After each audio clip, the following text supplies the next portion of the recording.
जब आंधी तेज होती है ना, तेज आंधी होती है, तो छोटी उम्र का इंसान भी उस आंधी में टिक नहीं पाता, इसलिए कोई सहारा ढूंढता है। भाइयों बहनों, इस बार भाजपा की आंधी तेज है कि यहां के मुख्यमंत्री किसी को भी पकड़ लेते हैं। ये राजनीतिक दल तो पहले भी थे, 2014 के चुनाव में भी थे, लेकिन इन सभी राजनीतिक दलों का गुस्सा अभी जितना नजर आता है, पहले कभी इतना गुस्सा नजर आता था? मोदी पे इतना गुस्सा करते थे, मोदी को इतनी गाली देते थे। ये मिलजुल करके रोज नया फतवा निकालते हैं। कारण क्या है मालूम है? कारण क्या है मालूम है? भाइयों बहनों, मैं ऐसे स्क्रू टाइट कर रहा हूं, ऐसे स्क्रू टाइट कर रहा हूं, उन सबको लग रहा है कि 70 साल के पाप का हिसाब अब देना पड़ेगा। कोई आया है जो पापियों का हिसाब मांग रहा है। आप मुझे बताइए, ये अलीगढ़, पहले अलीगढ़ के ताले सारे हिंदुस्तान में बिकते थे कि नहीं बिकते थे? अलीगढ़ का ताला एक नाम हो गया था कि नहीं हो गया था?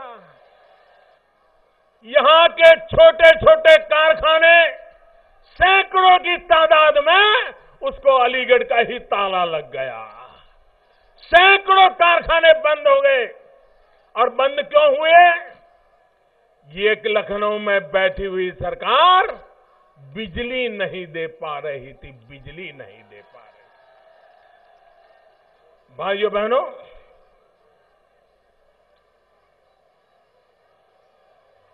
आप मुझे बताइए, मैं आपसे पूछता हूं, क्या उत्तर प्रदेश में सूरज ढलने के बाद, क्या उत्तर प्रदेश में सूरज ढलने के बाद कोई बहन बेटी अकेली घर के बाहर जा सकती है क्या? जा सकती है क्या? जा सकती है क्या? क्या माताओं बहनों को सुरक्षा मिलनी चाहिए कि नहीं मिलनी चाहिए? माताओं बहनों की रक्षा होनी चाहिए कि नहीं होनी चाहिए? ये गुंडागिर्दी खत्म होनी चाहिए कि नहीं होनी चाहिए? ये गुंडागिर्दी करने वालों को, राजस्व देने वालों को सजा मिलनी चाहिए कि नहीं मिलनी चाहिए? और इसलिए मेरे अलीगढ़ के भाइयों बहनों, मैं पूरे उत्तर प्रदेश को आज कहना चाहता हूं, उत्तर प्रदेश को गुंडागिर्दी से बचाइए। एक बार ये गुंडागिर्दी को आश्रय देने वाले राजनेताओं को निकालोगे तो अपने आप बहन बेटियों की सुरक्षा की गारंटी बन जाएगी। भाइयों बहनों,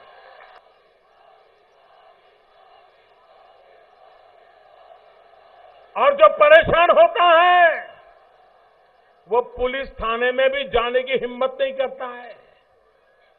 अगर पुलिस थाने में जाए शिकायत करने के लिए और पता चले कि वो गुंडा तो किसी नेता का साथी है, तो फरियादी को ही 2 डंडे मारे जाते हैं।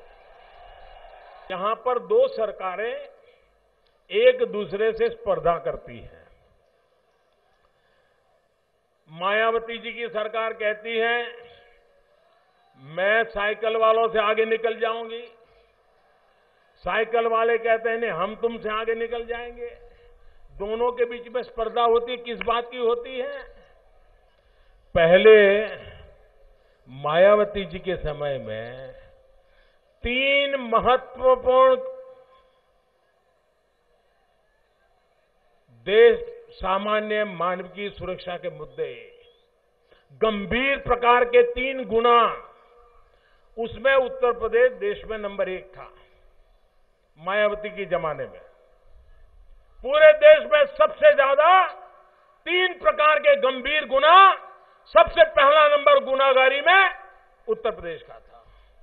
फिर ये नौजवान आए, उनको लगा मैं पीछे क्यों रह जाऊं, मायावती का 3 था, इन्होंने 5 कर दिया।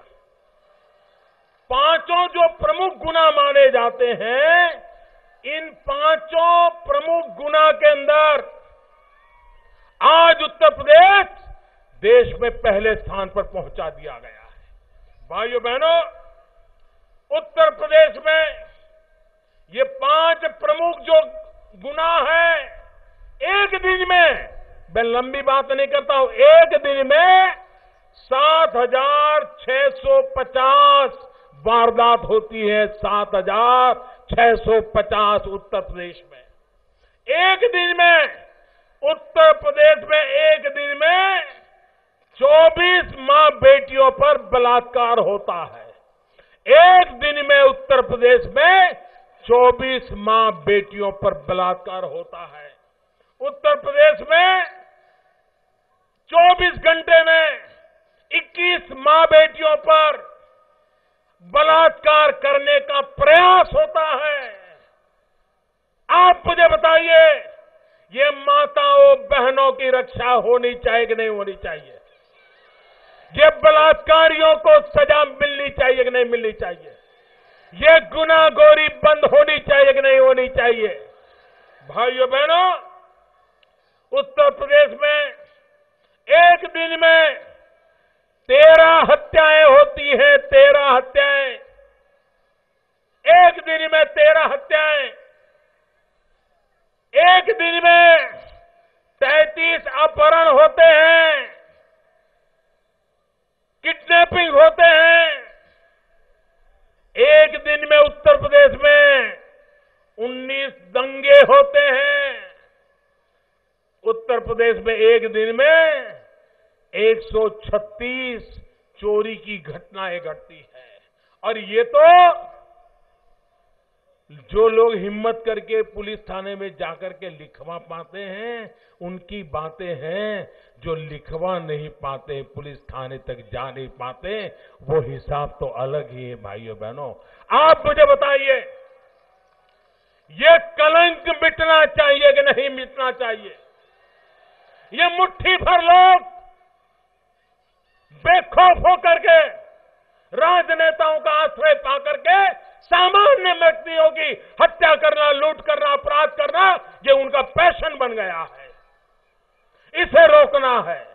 और इसलिए मेरे अलीगढ़ के भाइयों बहनों, इसलिए मेरे उत्तर प्रदेश के भाइयों बहनों, ये गुंडागिर्दी, ये जमीन माफिया, ये भू माफिया, ये खनिज माफिया, ये अपहरण करने वाले माफिया, ये माताओं बहनों पर बलात्कार करने वाले माफिया, इन सबको उत्तर प्रदेश से निकालना है। भाइयों, या तो वो जेलों में होंगे या उत्तर प्रदेश की धरती पर कदम रखने की हिम्मत नहीं करेंगे। ये करके रहना है। और इसलिए उत्तर प्रदेश को स्कैम से मुक्त करना है। उत्तर प्रदेश को स्कैम से मुक्त करना है। उत्तर प्रदेश से स्कैम नहीं चाहिए। उत्तर प्रदेश को कमल चाहिए। उत्तर प्रदेश को उज्जवल भविष्य चाहिए। उत्तर प्रदेश के नौजवान को रोजगार चाहिए। उत्तर प्रदेश के किसान को सिंचाई चाहिए। उत्तर प्रदेश के बच्चों को पढ़ाई चाहिए। उत्तर प्रदेश के नौजवान को कमाई चाहिए। उत्तर प्रदेश के बुजुर्गों को दवाई चाहिए। ये करने के लिए भारतीय जनता पार्टी की सरकार आपके पास आई है।